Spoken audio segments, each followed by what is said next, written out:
Le drame de l'incendie de mardi n'a pas arrêté le flot des candidats à l'immigration vers les États-Unis. Une rumeur, ces dernières heures, a fait état d'un allègement du dispositif de surveillance américain pour des raisons humanitaires. Le démenti de Washington n'a pas traîné. La frontière est fermée à l'immigration irrégulière. À quelques centaines de mètres de la frontière, la morgue de Ciudad Juárez. Le service médico-légal tente toujours, à l'heure actuelle, de donner une identité au corps des personnes décédées dans cet incendie. À l'intérieur, les représentants des pays d'origine des migrants décédés. Le Salvador, le Honduras, le Guatemala, le Venezuela. Ils semblent impuissants.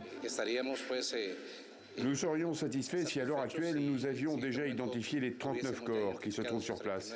Mais ce n'est malheureusement pas le cas.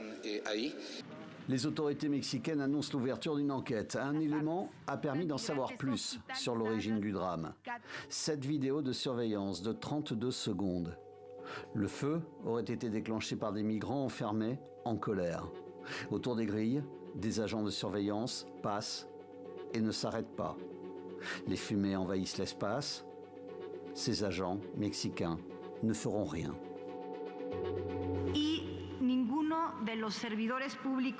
Aucun des fonctionnaires ni des policiers de sécurité privée n'a pris l'initiative d'une action pour ouvrir la porte aux migrants qui se trouvaient à l'intérieur avec le feu.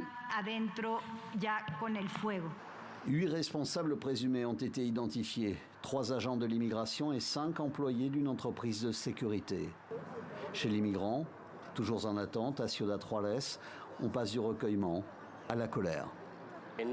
Personne ne veut venir ici, traverser 7 ou 10 pays, endurer les privations, le froid, parfois même la faim, traverser une jungle très dangereuse pour mourir ici de cette façon. C'est injustifiable.